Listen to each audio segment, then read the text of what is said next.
Hey guys. So we're on a couple minutes early. We're going to talk today about the 5 reasons that people subscribe and then ultimately buy. And the cool thing is these reasons are the same. Now, before we go live here in about a minute or so, we'll get started. I just want to say, hey, Chris and Susan. Hey, Lisa Marie. Lisa Marie, I'm assuming that's not, what was it? Elvis's daughter's name, Lisa Marie, or was that a different something?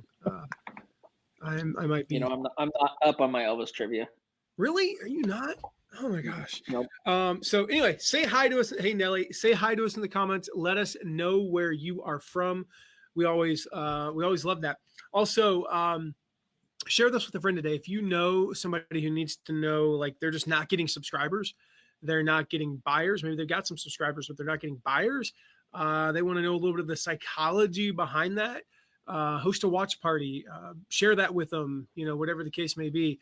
I'm going to do one thing. I'm going to lower my camera a little bit because I think if I do this for an hour, it's going to hurt my neck to continuously be like, hi, everyone, up there at a 20-degree angle.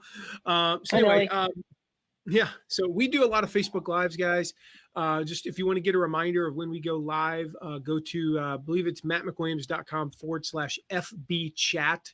Mark or Robbie can drop that link in the comments there, so you guys can do that. So we'll get started here in just a second. Did want to say from Zurich, Switzerland. That's awesome. Zurich, Switzerland. So did you already Monroe, Louisiana? I beat him. This is Robbie. This says you beat him. Nice. David from Monroe. All I know about Monroe, Louisiana, is that is where the University of Louisiana at Monroe is. Is that where Duck Dynasty is? I just told you that's the only thing I know about Louisiana. I think it might be. If I knew that Duck Dynasty would be there, I would not have said the only thing I know about Monroe. I would have said, but it may have triggered a memory. One of 2 things that I know about Louisiana.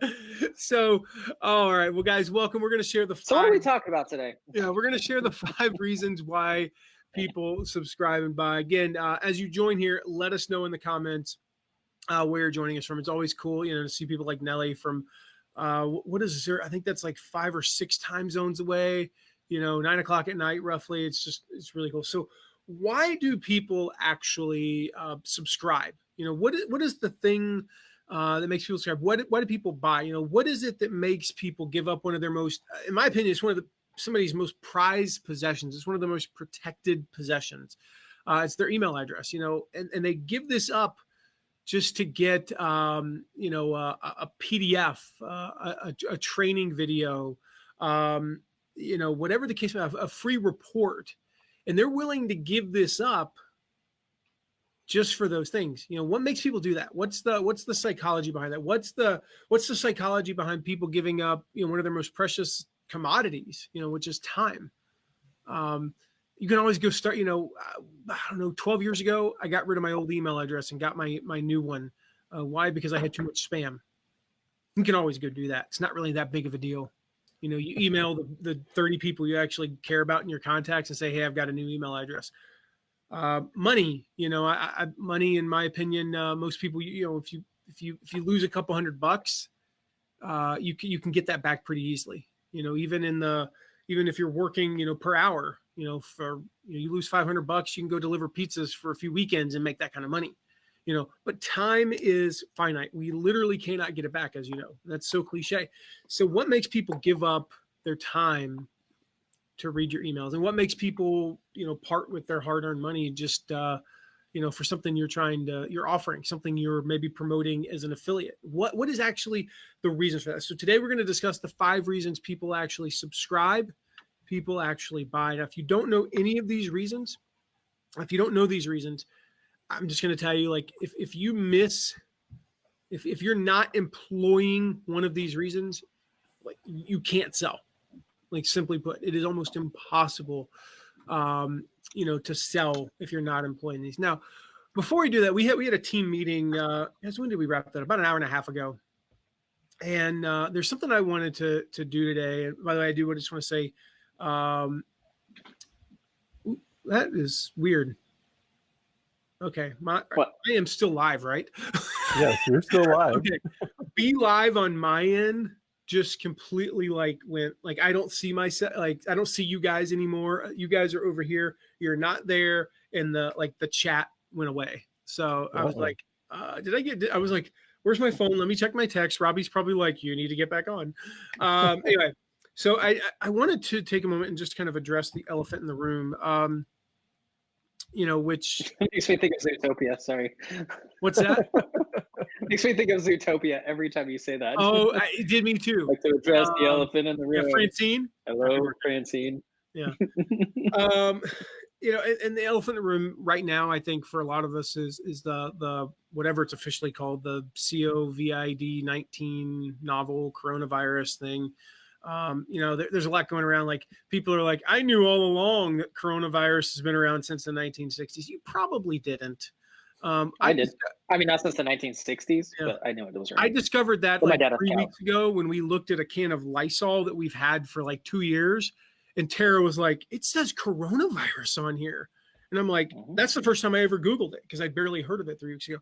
I said something to you guys earlier, and that is I'm not an alarmist. I'm not one of those. You guys know me well enough. Anybody who knows me well enough is like, I'm not one of those people who's like, that the world's, going to dramatically change because of something. Actually, I think it has, and I think the world is a very different place than it was even 72 hours ago. Or at least the world, according to, the Western world and my world. People who've been dealing with this, in Italy and in China, their world's been different for, weeks or months. But I do think that for a lot of us, the world's a very different place today. And, I want to point out a couple of things before we jump into the subject today. And this pertains to email marketing. It pertains to owning an online business. It pertains to working from home. I want to acknowledge that, fear is real. And I guess there's a part of me that wants to say to people that I think this whole thing is one giant shade of gray. I think there are people who've overreacted, and I think you can go to extremes. And then I also think that the fear is real, especially if you have grandparents. I have a lot of family that's in the zone where it's 10 or 15% of them, something like that, die when they get this. My mom is just my mom, if she were to get it, it's statistically has something like a 5% chance of dying. That's a very real thing. And so I want to acknowledge that, if it's definitely dominating the news. I just want to say to folks, if you feel bad about, feeling fearful, that's hard to say for the record. Say feeling fearful 10 times fast, if that's how you feel, it's how you feel. I think it's different than, getting into a car and feeling fearful that, today's going to be the day I'm going to die in a car wreck. I think that's a little bit different. I think it's a real thing. And, I also think that, I know for one, I'm thankful, and I'm not, if you're not in this position, I want to help you get into this position. I'm super thankful that, all three of us, we work from home.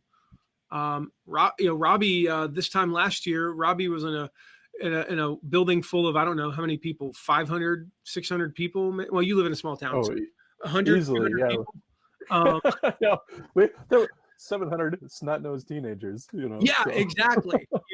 Who all can fight off, not even know they have this thing, and yet it, it spreads. And so, I know Robbie is probably pretty thankful that he doesn't have to go there right now, and I'm super thankful because I know that my life, other than I'm going to miss March Madness. I don't know if they've officially canceled it, but I'm assuming they will within the next couple of hours, probably.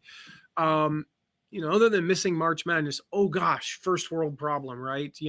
I don't get to watch a bunch of 18 to 20-year-olds throw a ball through a hoop. Other than this being Nashville SC's inaugural season, and they've only played 2 games, and now I'm kind of bummed that I don't get to watch them anymore. I mean, my life is going to be okay.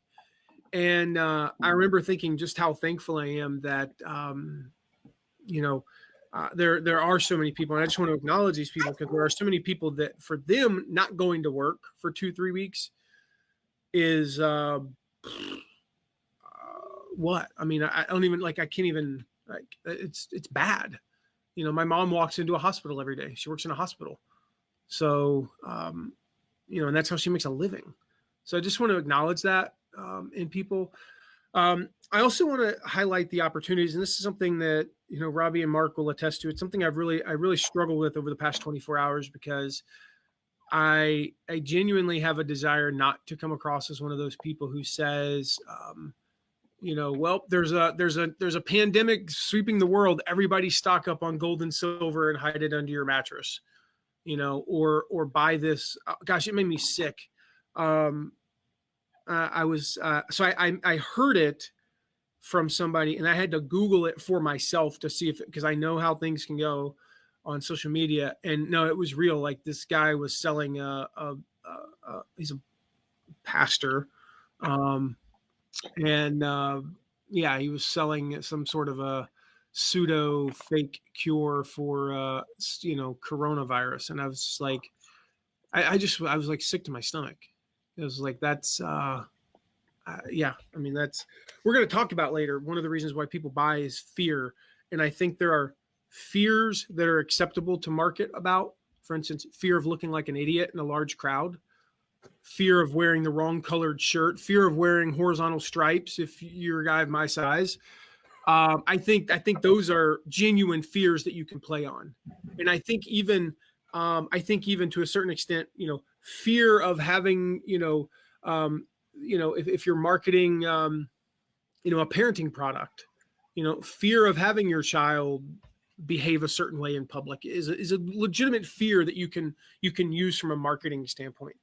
But I think I think right now is not the time to use any, just, you know, we'll talk about it, but right now is not the time to use fear at all in your marketing, even about wearing horizontal stripes when you're a big dude, you know.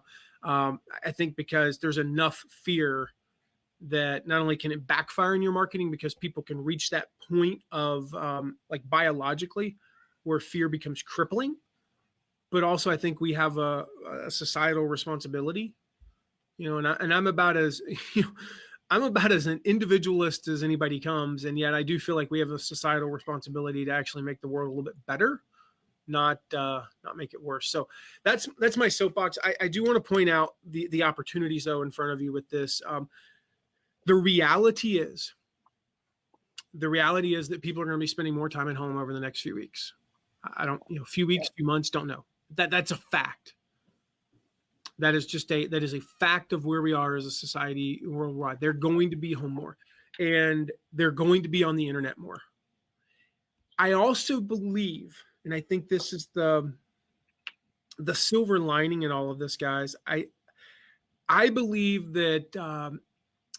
Well, I'll tell you this. Tuesday night, we were at our daughter's futsal practice, and I don't know if that's being canceled. It probably is, you know, going forward.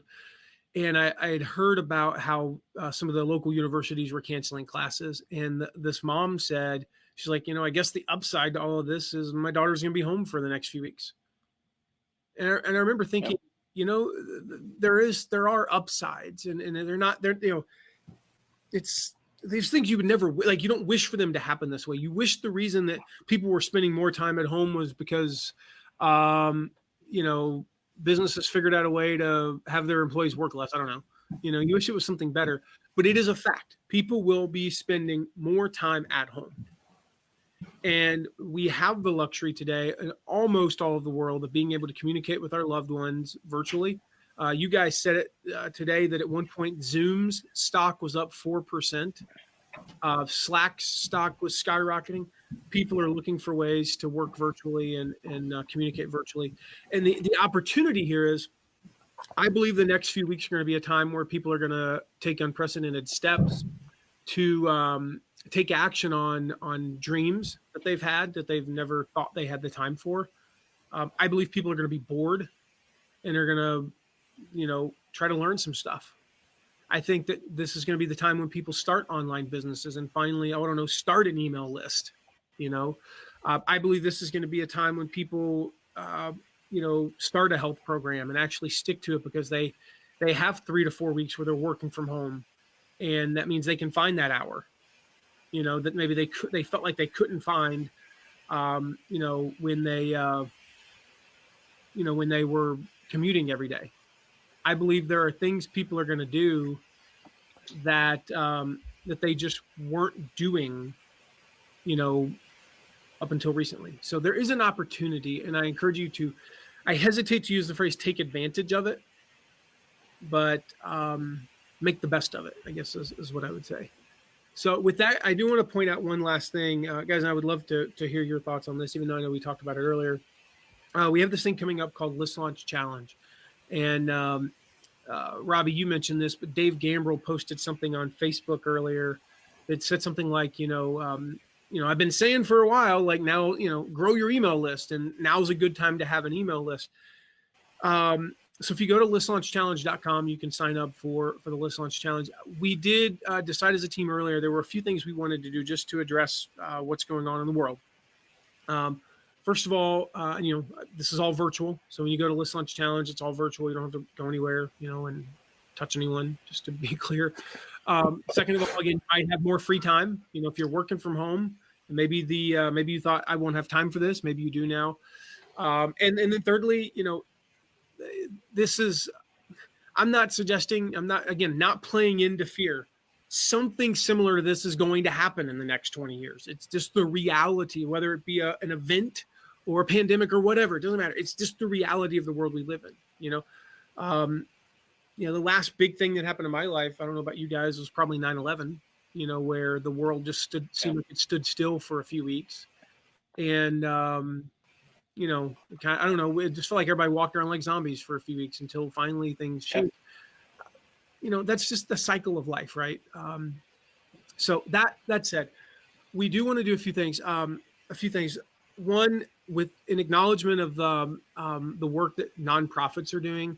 I strongly believe that nonprofits should have an email list.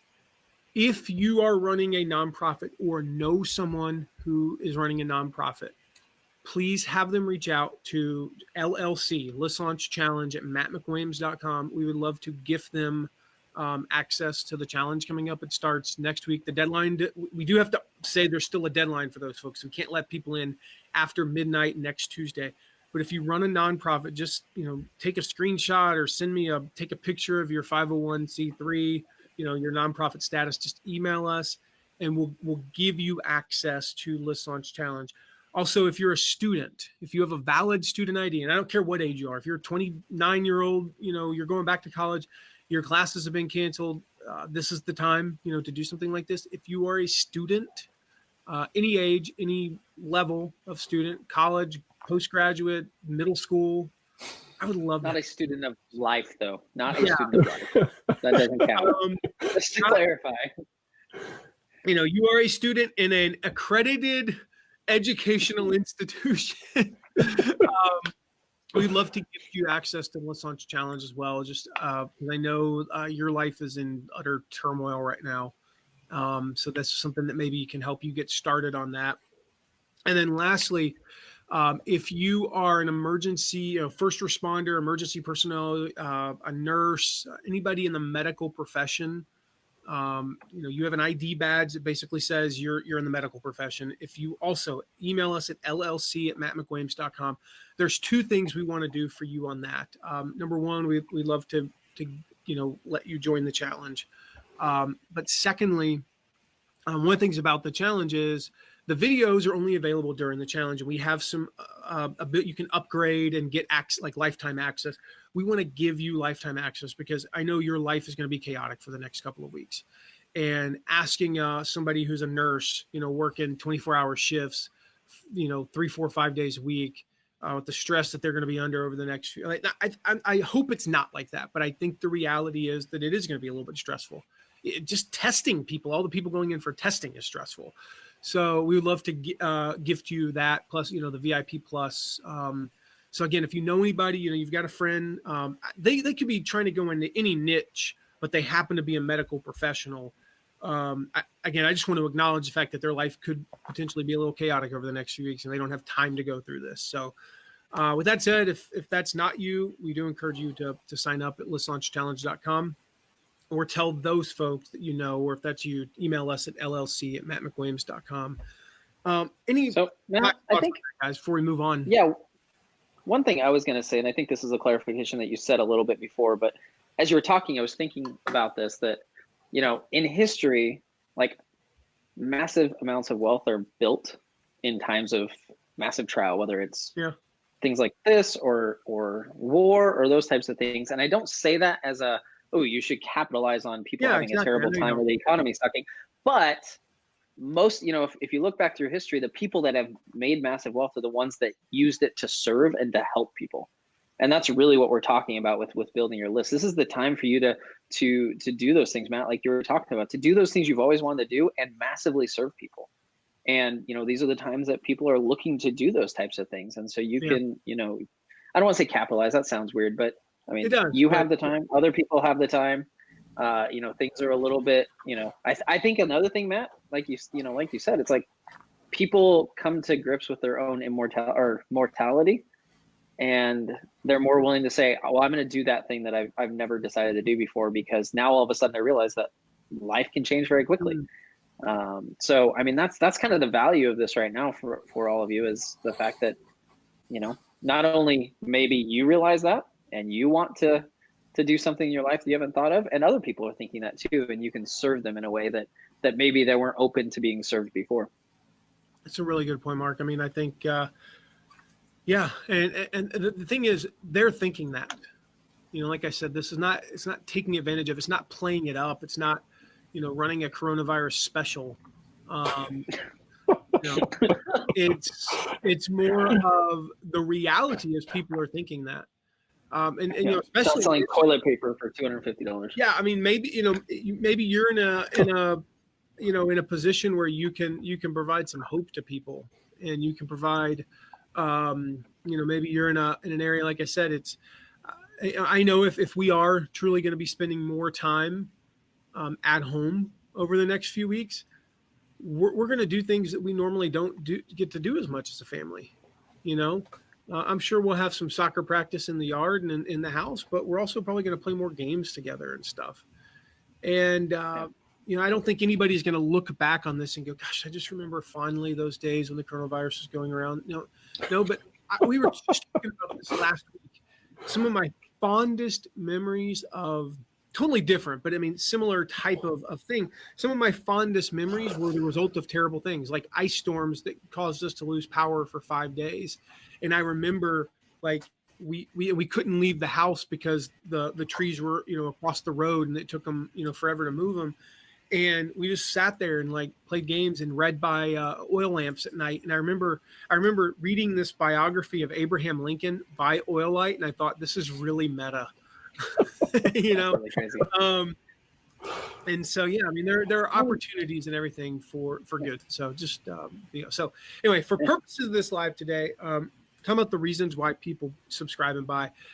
Just to be clear, I'm referring to products that don't meet like a basic necessity. So I'm not talking about, products like right now, I mean, hand sanitizer and toilet paper and things like that. I'm not talking about food. I'm not talking about shelter, although actually, we'll talk about that. But, I'm not talking about clothing, because those are basic necessities. Now, the thing is, even if you are selling food, shelter, and clothing, you can still apply these 5 principles today, these 5 reasons. So reason number 1 why people subscribe and buy is a very simple one. All of these are actually very simple, but if your marketing is not playing into these clearly, I just want to point that out before we get into them. Clearly pointing to one of these reasons, it's what we call in the industry invisible marketing. It's marketing that people don't even know exists, and they actually want to know in a way that you're trying to sell them something. You're trying to get them to subscribe to something. So number 1 is save time. People want to save time. So if you have a free report, if you have a training that people can subscribe to, if your newsletter, something sort of like that, if your product is a time saver, it's going to be attractive, especially we live in such a fast-paced world, I mean, everything, digital stuff is just moving so fast. People are like, we were talking about this earlier, LinkedIn has exploded in the past year. And we were like, yeah, and it's probably going to decline over the next 2 to 4 years. Like Facebook didn't exist something like 12, 13 years ago, 14 years ago. It was like this behemoth. Like Google is a dinosaur compared to Facebook. It's only been around for 20 years, maybe 25 years. It's crazy just how fast things are moving. And so saving people time is very effective. If you've ever gone, if you want to know how effective this is, go to I call it the boxed dinner aisle. It's quote unquote food that's sole purpose is to be open, prepared, and eaten within like 17 seconds. Allow me to put my food away. That is like the sole purpose of this food. It's so funny. When I went to YouTube this morning, one of the recommended videos, Mark, you'll appreciate this, was Brian Regan's Pop-Tart routine. And he talks about how you don't need directions on Pop-Tarts. Like, and then it's like, did you know there's microwave directions on Pop-Tarts? It says, put the Pop-Tart in the toaster for 3 seconds on high. I don't know who you are. You need to be eating that fast, but like, I cannot imagine like alarm goes off, like you might want to free up some time on your schedule. And we live in a fast-paced world. And so when we think about these things, like, the box dinners, that's obvious. What's that stuff called? Oh my gosh, what is it? Hamburger Helper. Again, it's meant to it is meant to like, from the moment you decide you're going to have Hamburger Helper until the time you are sitting at the table is like 14 minutes. Probably a bit of exaggeration. But what about information products? Like, think about how your product could save someone time. What if your free report, your PDF, your video, like not only the video that you're trying to get them to give their email for, but if every piece of content you put out doesn't do one of these 5 things, it's not going to convert. So the first question to ask yourself is, how does this save people time? If they listen to this podcast, how does it save them time? If they download this report, how does it save them time? And so in order to highlight this reason, you have to point out the intimidation of the task at hand. So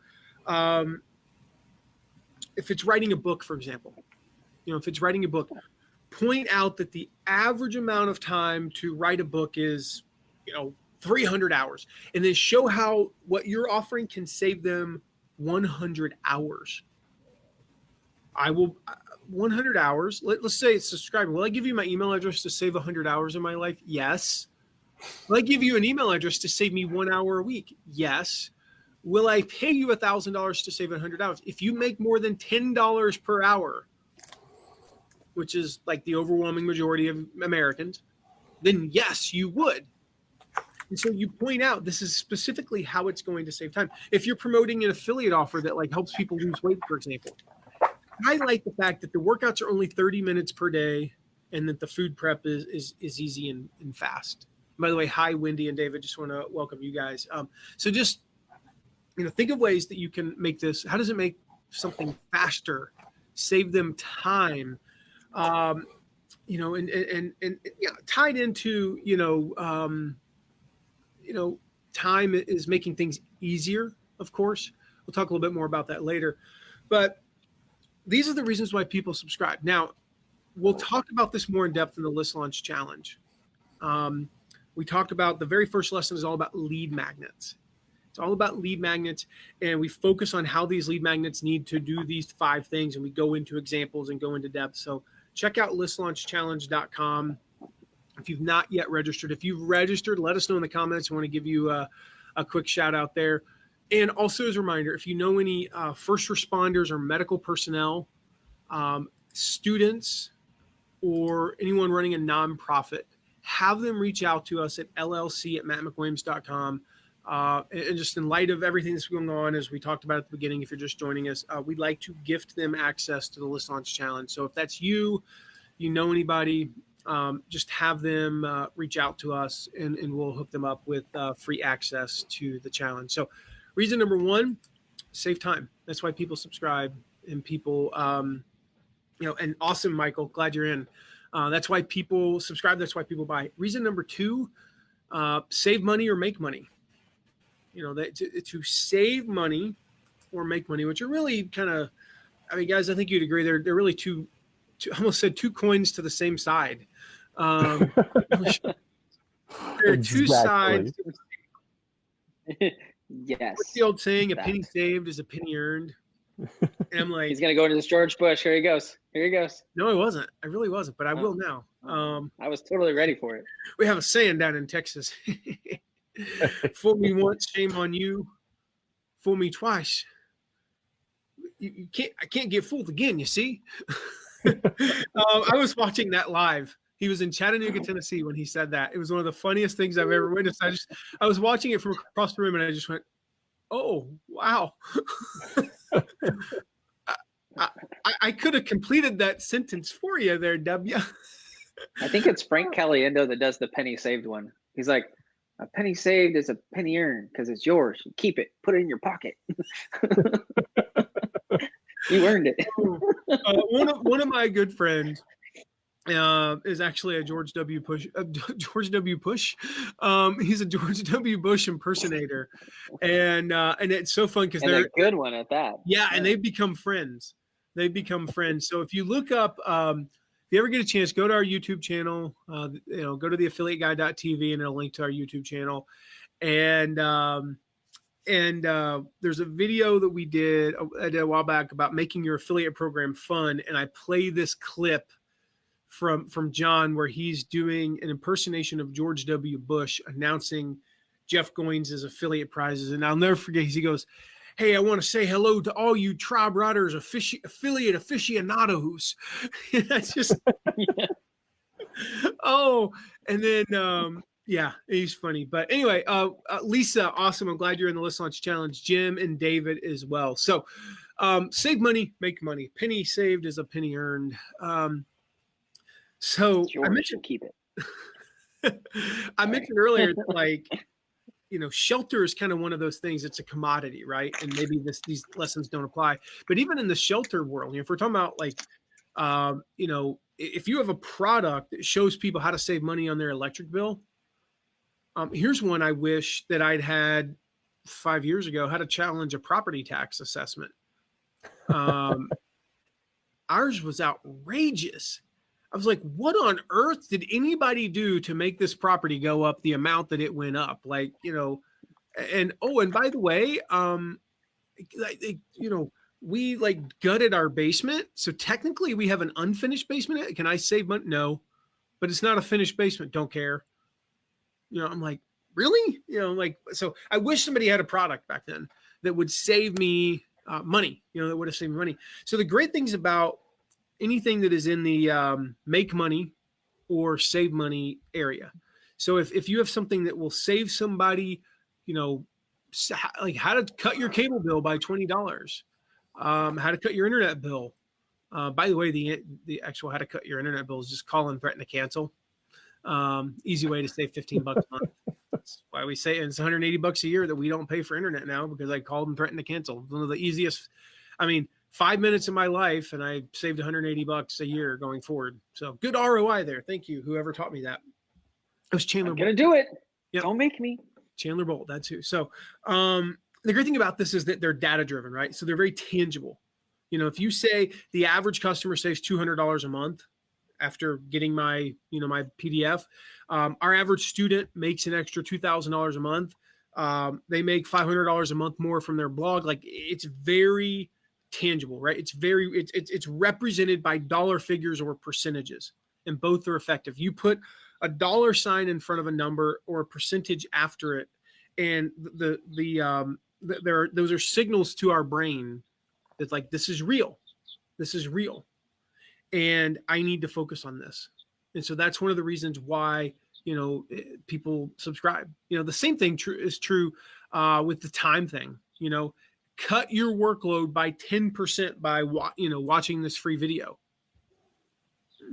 I would like to cut my workload by 10%. Maybe I will invest a half hour watching this video. And so anytime you can quantify things, and dollars are just easy to quantify. So if you're promoting someone else's offer as an affiliate and you've used it, get very specific about the results. So in the time thing, I can point out that working with Robbie, I think you kind of quoted me on Twitter earlier that you saved me, I don't know, whatever it was, like 10 hours a week, and working with Robbie has saved me 10 hours a week. I am more productive. Working with so-and-so or buying this product has made me an extra $1,000 a month. Using this, what I learned from Chandler Bolts. I'm totally giving him a shout out here. He could put me as a testimonial if you ever wanted to do a free PDF on how to cut your internet bill.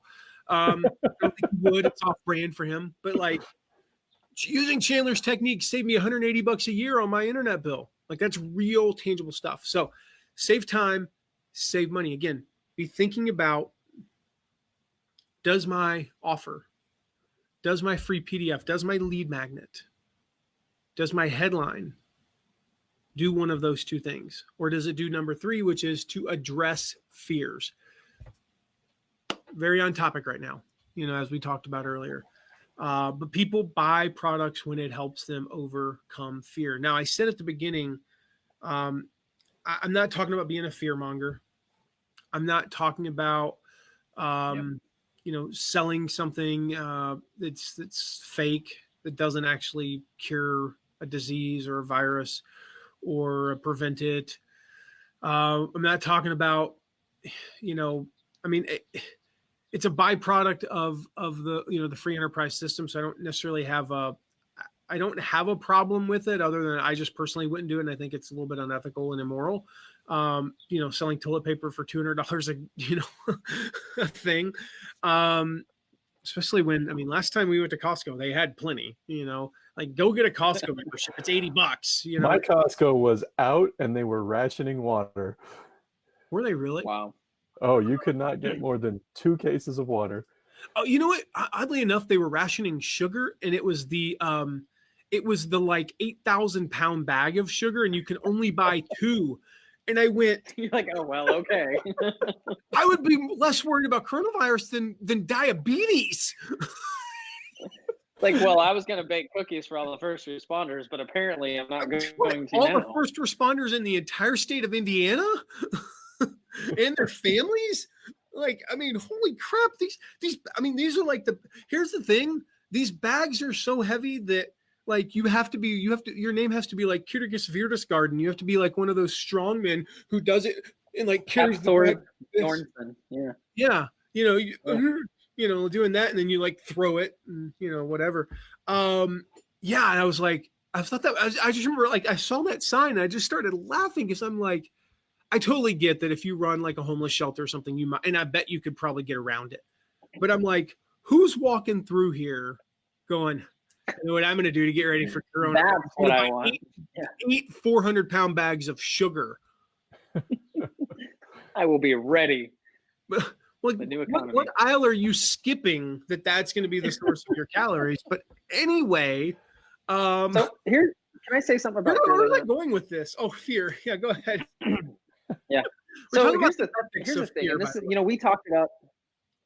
Yeah, we talked about this morning in our meeting, and I think you don't want to be a fear monger, but at the same time, we had this realization this morning because you actually texted us 2 or 3 days ago, and you're like, "Hey, should we talk about coronavirus?" And all of us were like, "No, like we're not." I agree, and then things changed, and our conversation this morning was, "Hey, we have this is just the conversation now, and you have to address the conversation." So there's a difference between being a fear monger and addressing the fears that people have. If you're in a niche where there is a legitimate fear and you can address it, do that.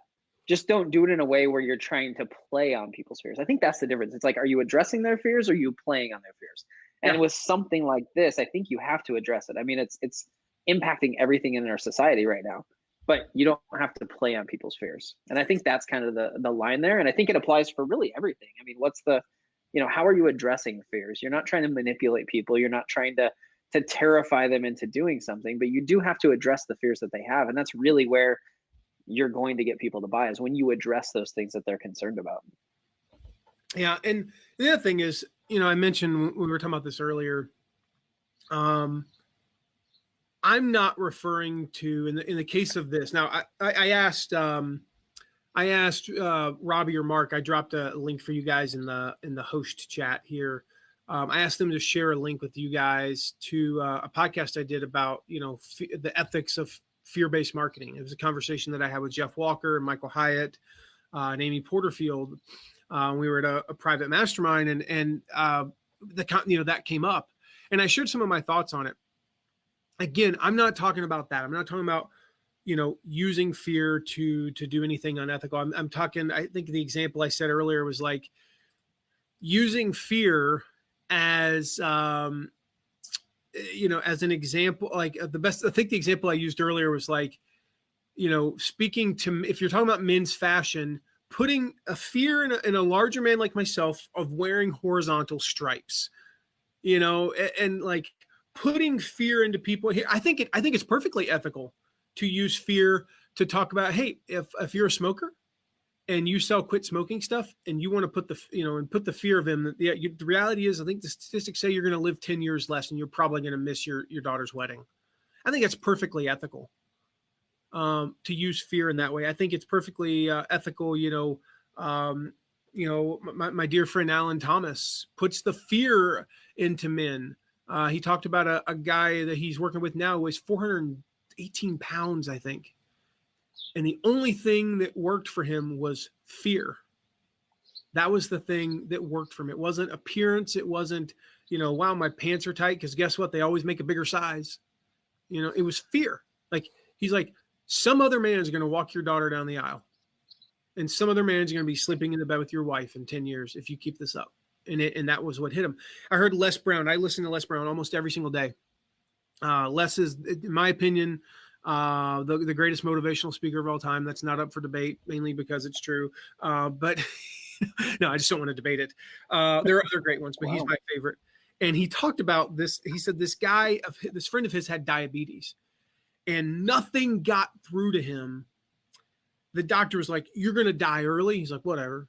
He's like, "You're gonna whatever." He goes, "You will be impotent," and he goes, "Whoa, back up."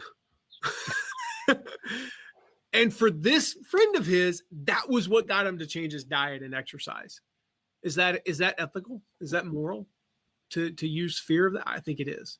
But one of the examples that of this, when I talk about addressing fears, it's really about providing the solution to fears that people have in an ethical way. And I have a friend of mine named Wes Wages. Wes and I were in a mastermind together for years, and he teaches online marketers, people running online businesses, how to shoot videos, right? And so, yeah, he has like lessons on. He's the one that helped me get my studio set up, the lighting kit that I have. Just realized that light is too high. That's so funny as I looked around, like the lighting kit that I have, that's Wes.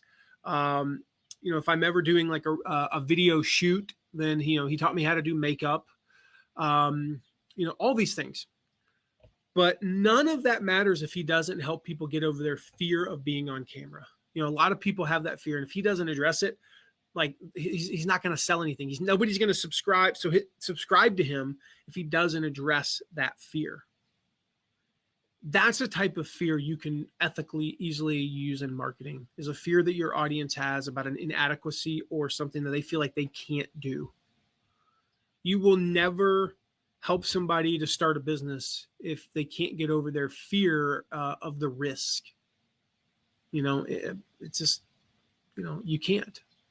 I just saw your comment, Jim. Yeah. So he just turned 75 a couple weeks ago. I was texting with a guy who works with him. And he just turned 75. I think it's public. I know it's public because he said it publicly. I know he's not doing well, which is kind of sad. Les Brown, that is. So anyway, that's the type of fear. So even like, like I mentioned earlier, if you're in the fashion industry, you can tap into fear by like addressing people's fears of being, like they're outdated, they're not cool. And so you say like, buy this shirt and you don't have to worry about ever being unpopular. That's a great message. It's actually scary effective. It works really, really well. And so to me, those are perfectly ethical ways to use fears, especially when it's when it's an internal fear, not a fear of, I don't know, say a pandemic that's going on, things like that. Just as an example. I think certainly you have to use your own moral compass. I won't politicize this in any way, shape, or form. So I'll just say that you have to use your own moral compass about what you're willing to make people afraid of, and where's the line, and like I said, personally, I have no fear about saying, if you sit all day, eat junk food all day and don't work out, yeah, you're probably going to die early. Like that's just the reality. I think that's actually very effective, not only effective marketing, but I actually believe here's what it is. When you use the fear to serve, that's the right way. That's pretty much what it boils down to. When you use the fear to serve, that's what works. And so one of the things that we talk about in lesson 3 of List Launch Challenge, we're going to talk about how to write headlines, how to get people's attention. And we'll talk a little bit more about fear in that, and some of the ways that you can use fear in the right ways. Not only when I say right way, I mean something you're not going to feel like you have to take a shower at the end of the day because you did something unethical, but also that work. And I think both of those are important. I know for me, if I ever tap into fear, I have to ask myself the question, are my intentions right? Am I using this to serve, or am I using this to just make things worse, for my own good? And as long as you ask yourself that question, I think you can use it in the right way. So if you're interested in joining List Launch Challenge, check it out at listlaunchchallenge.com. Again, just a quick reminder, if you know if you're a first responder, if you're in a medical profession anyway, you're a student, or you run a nonprofit or work for a nonprofit, or someone who does, please tell them about List Launch Challenge, and tell them to email. Don't go to listlaunchchallenge.com unless they just want to learn more about it. Tell them not to buy, not to pay us any money. We want to gift them access to this. So just tell them to email us at llc@mattmcwilliams.com, and we'll, just for the record, we don't have, you're not going to hear back from us probably in the next few hours, because we don't have the ability for you to join free. This just happened today. It was one of these things as we realized how things were going with this. There's we wanted there to be some way we could do something to help these people. So the medical professionals and the first responders, they actually get the free VIP Plus upgrade, which gets them lifetime access to the recordings. Normally that's something you have to pay a little bit for. And simple reason we're doing that is we want to acknowledge the fact that this is a busy time for them. They may not be able to come to everything. And we just want to be able to say, hey, go through it in a month, hopefully go through it in a couple of weeks, hopefully, so anyway, with that, so that's fear. So we talked about saving time, saving money, or making money, and to address fears. Those are the first 3 reasons why people subscribe and buy. Number 4 is to feel pleasure. Very simply put, it is to feel pleasure, to cause pleasure in somebody. And so if you've ever seen a fast food commercial, and as soon as I start saying this, I already know I'm gonna be like, dang it, I'm hungry. Oh, I'm going to go upstairs and I'm going to make a salad, actually, with some grilled chicken. But if you've ever seen a fast food ad, the food in those commercials, and I don't watch a lot of television, so I don't see a lot of commercials, but I remember back in the day, there was a Hardee's commercial. It looks nothing at all like it does in real life. The burger is just dripping juice. And it's it's coming off. It's so juicy. The tomatoes are bright red. The lettuce is crisp. The cheese is melted perfectly, but it's not squeezed cheese, and all that stuff. And they zoom in on it, and it's what do you want to do? You can just imagine yourself going, it looks so good. That's because they have these are real people. I know you probably know this, but they're called food stylists. mm-hmm. And they make food look appealing, actually even pleasurable. The reality is the burger's actually 4 minutes overcooked. It's actually if you cooked it for 2 more minutes, the thing would become a weapon. This burger is 2 minutes from becoming weaponized. My wife had a chicken sandwich the other day. She couldn't, I forget where we were. Culver's. She couldn't cut through it. And I was like, well, if nothing else fails, you can just keep that in your purse and, use it to like fight off a mugger, like it'd be like one of those Chinese throwing stars. You just like hurl a piece of chicken at somebody's like the tomatoes are like, pink with a spot of black on them. And the lettuce is like all wilted. That's what the burger actually looks like when you get it. But the ad is so pleasurable. And so yeah. Fun story on that. My in-laws own a restaurant. My wife's like the manager, and they actually had somebody come in a couple weeks ago and complain and want their money back because the burger didn't look exactly like the picture. My wife's like, "Are you serious right now?" It's like, you're right, because the lighting's not perfect and we didn't have a photographer come take a picture of your burger. She didn't say that, but that's what I would have said. Yeah. But I'm like, really? Like, you actually thought there should be a food stylist back there, like sculpting the burger into the perfect. Right. Yeah. Exactly. But actually, I learned, like, so for instance, with cereal, I don't know where I learned this. There's some documentary I watched. With cereal, when they take a picture of cereal in the bowl with milk, it's not milk in the bowl. It's like glue. Yeah. It's like some sort of a gluey substance. Like there's like flour in it. It's like a paste is more accurate, not glue. It's like a paste. Ice cream what's the other one I learned about? Like a butter. Oh yeah, because it doesn't melt. Yep. Yeah. I mean, there were so many. There's so many examples. There was another one that I, for the life of me, can't remember. Oh, the cheese on pizza is actually it's plastic. It's actually like some sort of it's a mold that they use. And so if you look at it, this is funny. If you, one of the examples they had, I think it was Domino's, maybe. What's the organization, the business that was around? Not Pizza Hut, not Domino's, not Papa John's, Little Caesars. Pizza. They these two pizzas that they took pictures of for an ad campaign, and one was like in 2005 and one was like in 2008. The toppings were like completely different on the pizza, but if you looked at the cheese, it was the exact same like mold of cheese, just like turned like 30 degrees. And it's like they literally kept this plastic cheese slab for 4 years in between ads and took pictures of it. But like one of them had pepperoni and one of them had like, it was like one of them was an ad for like just had pepperoni, like a hot and ready.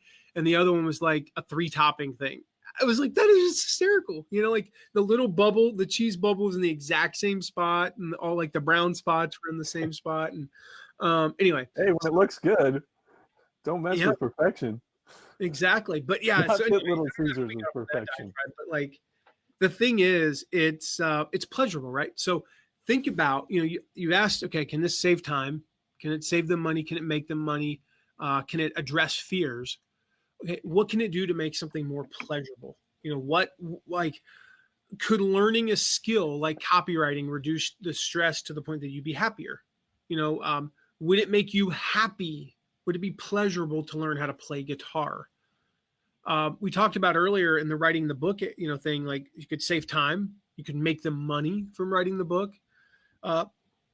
What about the joy that they would feel from finally writing the book? Like, what about the joy they would feel from starting a blog? What about the joy they would feel from starting an email list at listlunchchallenge.com? Like, I see what you did there. I know, I totally made that up on the fly. Like, what that pleasure? So promising pleasure is a very effective sales technique. And it also, you don't have to worry about like, the ethics of addressing fears and stuff. It does not have to be like directly tied though to the things that we typically associate with pleasure though. It doesn't have to, the pleasure doesn't have to be that you're going to feel a euphoria or you're going to, this is going to make you happier. Sometimes the act of buying itself is actually pleasurable. I have a good friend named Ridgely Goldsboro, and I'll never forget what he said to me like 4 or 5 years ago. He said, people buy because the act of buying makes them feel good about themselves. And the example he used is when people buy a course about, say, leadership, or they read a book about how to do better in meetings. They read just enough that they can quote the book and say something that makes them seem like they're kind of smart and know something that everybody else doesn't know. and they never finished the book or the course. The act of actually just purchasing it and consuming the tiniest little bit made them feel good about themselves. And so sometimes just buying a product about weight loss makes us feel healthier. I know, like dead true, like absolutely dead true. When I sit down to look at like something that's healthy, in front of me at a restaurant, I just feel better about myself. Like even before I eat it, even before it has like the effects of, the vitamins and the minerals that I need, I just looking at, like, I've just come to the point where I just love the sight of like salad, even if I don't eat it. Like it just makes me happy. Like just the fact that I bought the salad and didn't buy the onion rings makes me feel good about myself. It's exactly And what it's not 3 years old. It's not a mold of a salad. It's a real salad. So think about this. Here's the challenge. How will people feel when they opt in? When somebody joins your list, how are they going to feel? When they buy your product, how will they feel? Think about that. How will it make them feel? Will it bring them pleasure? And this ties directly into number 5, which is, the fifth reason why people buy. It helps them, to help them avoid pain. Very simply put, it helps them avoid pain. Pleasure is great. People, I think we all know this inherently that, people, they'll buy stuff to feel pleasure. I don't know what pain a double cheeseburger from Hardee's helps people avoid. I really don't. I think that's a pure pleasure thing. But if you gave somebody the choice between avoiding pain or feeling pleasure, most people will gravitate towards avoiding the pain. In fact, if I'm not mistaken, psychologically, the avoidance of pain is associated with feeling pleasure. Feeling pain is not associated with it, but the thought of avoiding pain is associated with pleasure. In fact, I think that's one of the reasons. And I said earlier, I'm neither an epidemiologist nor do I know how to pronounce that word correctly, apparently. I'm not a thermonuclear physicist, and I'm not a medical professional, and I'm not an expert on addiction.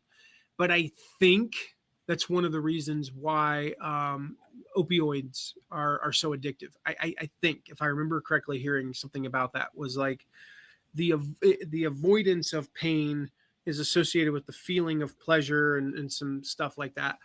And so helping people avoid pain, like, so you want to think of copy that would help people avoid pain. Maybe go back. I keep going back to the shelter thing because I said earlier that this doesn't apply to that. But if you're promoting homes, if you're selling homes, like, you could say something like, hey, are you ready to enjoy the perks of living in a bigger home, right? Imagine the lush garden and the green grass, and you have the playground in the back, and you have room, and you get an office, right? Or you say, something like, are you tired of living in a cramped space, right? Are you tired of bumping into each other and not having room are you tired of your office being in your kitchen or bedroom or living room? Are you tired of feeling trapped in that tiny apartment? Both of those could work, but the feeling of avoiding pain and overcoming the pain of being trapped in in a tiny apartment, it will probably work better. And so you sometimes have to use these not interchangeable. You have to use these in conjunction with each other. You have to give them the aspiration. You have to take the pain first, and then give them the aspiration. You have to kind of, as Ray Edwards would say, you take the pain and amplify it. You really dig into the pain a little bit. They've already got the knife in. All you're doing is just twisting a little bit, so they want it to be pulled out and and sewed up, and they like all that stuff. That's what you're going to do for them, right? You're going to give them the stitches. You're going to stop the bleeding, and you're going to heal the wound. But first, you got to twist the knife a little bit so they feel the pain of wanting to get it taken out. I think that's a really bad example, Matt. I'm pretty sure that's a really bad example. I probably should shut up about that one. But you get the idea, right? Because if my doctor does that, If my doctor does that, I am not going to want him to take it out any more than he did before. As a matter of fact, I might say, hey, is there another doctor that you can get You're to that's not going to twist into this the knife? doctor's office and said, I have a knife stuck in me. Will you please get it out? And then he twisted it. No, I'm Like, let me see. walking around with Oh, a yeah. knife stuck in your Let's back. go. You've been walking around with a pain in your back. And he says, I need to pull out the knife. And you're like, whatever. No. And then he goes, okay, now can I pull out the knife? You know? And so think about what pain you could help someone avoid, you know, when you're promoting something like the pain. I'm impressed that he doubled down on it, Robbie. I know. I did know. We're all in the This pain. is only gonna hurt a little bit. You know, we're all in the pain. You're going to feel a little pinch. And so what pain could you help people avoid? You know, the pain of maybe not living up to their potential, the pain of, you know, living paycheck to paycheck, right? The pain of maybe you're working too much. Maybe somebody's working too much. They're working late nights, they're working early mornings, and they're missing out on family time. And that's pain, right? Find out what those are. Like, notice I said, find out what those are. You need to find out what your audience's pain are. You know how you find out what people's pain points are? You ask them. You ask them. It's one of the reasons why we'll talk about this more in List Launch Challenge, but every new subscriber, this is how, one of the things we talk about in List Launch Challenge is how to get your first 100 subscribers, like really, really fast. The reason that is it allows you to learn a little bit about those 100, and it allows you to, it's like the snowball just starting to roll down the hill.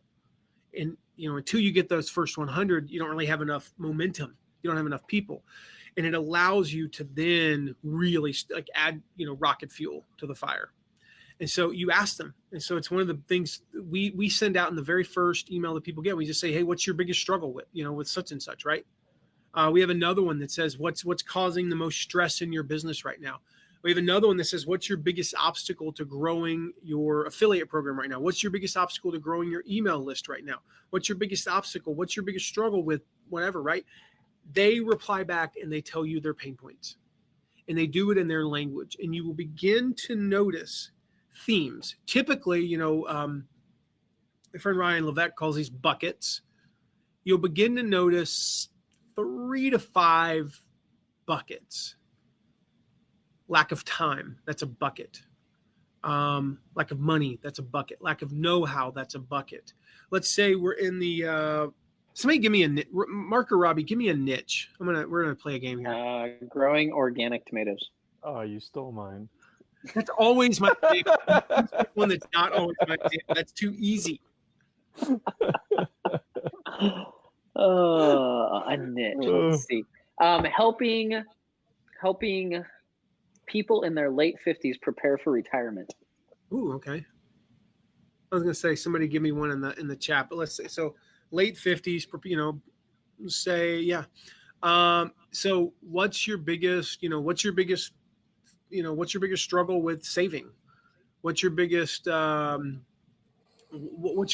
like source of confusion with investing? What's your those are the type of questions you want to ask. And so you ask those questions, and so the buckets might be intimidation, know-how. That probably would be like a bucket. Intimidation / know-how. Confusion would probably fall into that bucket. Another bucket might be lack of trust of advisors. You know, that would probably be a bucket.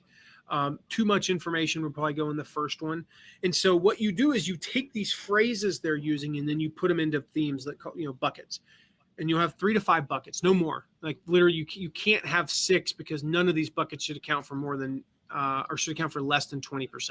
And it's statistically impossible to have more than 5 things at 20%. And so then from there, you're also getting the exact words. You're getting the exact phrases, and you'll start to notice that they'll say, for instance, do they say, I have a distrust of advisors, or do they say, I don't trust advisors? Maybe everybody's saying, I have a distrust of advisors. I mean, like you said, like there's things like that, or there's too much information.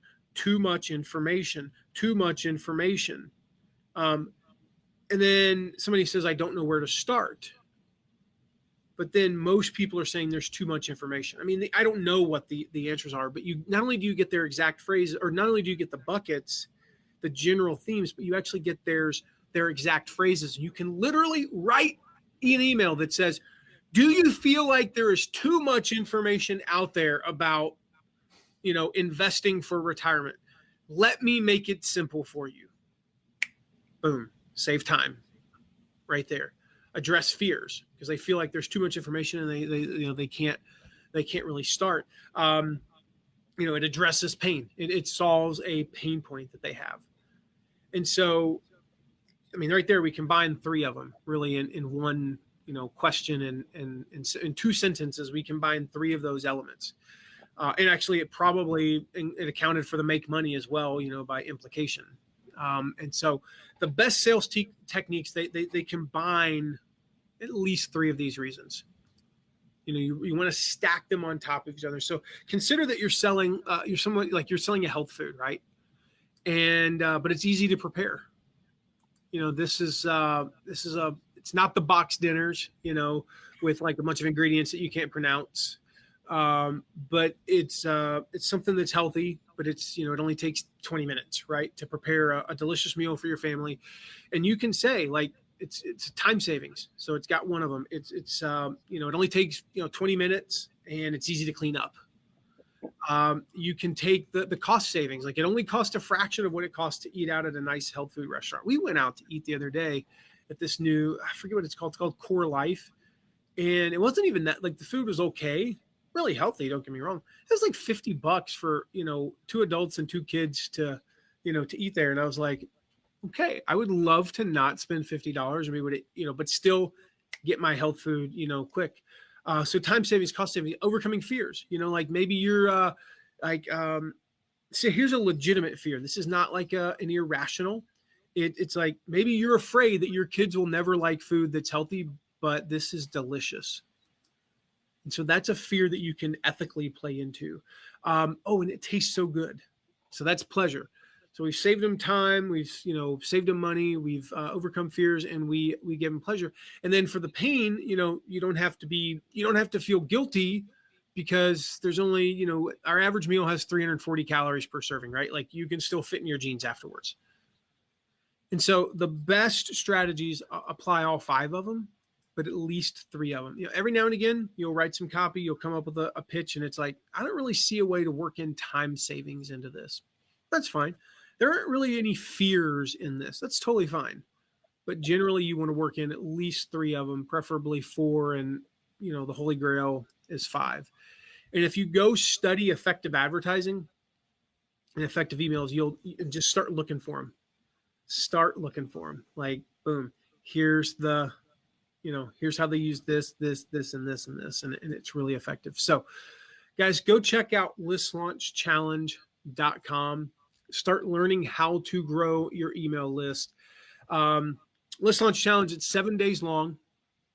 We have 3 lessons during those 7 days and then 4 implementation days. So we're not going away during those 4 days. We're going to answer all of your questions. Any questions you have during the challenge about growing your email list, we're going to answer them. Those implementation days were hugely popular last time. Like everybody was begging for them. Mark, you remember that? Like the biggest thing we heard last year was, I can't keep up. So we introduced these implementation days this year. When you join, speaking of the pain and how, asking and all that, one of the things you get when you join is our avatar training that we normally sell for $97. This is going to help you find your ideal customer. Like who is your avatar? Who's that one person that's like a representation of who you should be communicating with. Again, you get that when you sign up for the List Launch Challenge. So any other notes, guys, on List Launch? Oh, the early bird special. The early bird deadline is tomorrow night. That's Friday the 13th. I just now noticed it's Friday the 13th tomorrow. That's scary. That is scary. Anyway, so it's a scary good deal and all that fun stuff. Anyway, Friday the 13th. I see what you did there. Midnight Pacific, the early bird promo goes away. So you'll get a total bonus worth $111 when you join before tomorrow at midnight. So it's our lead magnet and content bundle. So we've got three 3 things in there that are going to help you, craft lead magnets and content upgrades and come up with content and all that fun stuff. So it's only $25 to join. You'll easily get that, the return on that. I mean, if you look at people like out there doing Facebook ads and stuff, they're spending $3, $4, $5 a lead. Means per email address that they get on their list. People who go through the challenge get 50 to 100. You can do the math on that. It's a fraction of what you would spend to go out and run ads on Facebook. So we'll show you the easy way. It's fun. We'll show you how to get your list started, listlaunchchallenge.com. Any last thoughts, guys? And hey, JT, what's up, buddy? It's cheaper than going out to a nice health food restaurant. It is significant. It's half the cost, roughly. You're welcome. And it's healthier than going to the fast food restaurant. And you don't have to go anywhere. It's totally virtual. So yeah. No matter how and good each lesson has only 0 calories. And it will taste so good. Oh man. Matt's like, why did I let these guys talk? I was just, I'm telling you where my mind went, and I was thinking, oh man, I'm not going to say it though. So go ahead. You really want me to say it, don't you? No, I don't. Oh, okay, good. I do. Yeah. Oh, coronavirus free since 2019 is where my mind went.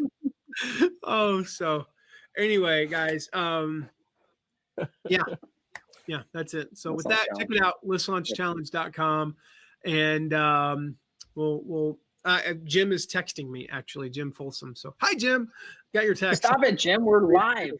Yeah. Jeez. He might have had what happens when he gets distracted. So JT, Michael, all you guys, Jim, let's see who else, David, the other Jim, Lisa Marie. Good to see you guys in the challenge, and we'll see all of you in the List Launch Challenge soon. Check it out, listlaunchchallenge.com. Share this replay with your friends, and remember, if you or anyone you know is a medical professional, first responder, you're a student, you run a nonprofit, let us know. Shoot an email to us at llc@mattmcwilliams.com, and we love to to hook you up with access to the List Launch Challenge on us. So with that, everybody else, check out listlaunchchallenge.com, and we'll see you inside the challenge. See you guys. See you guys.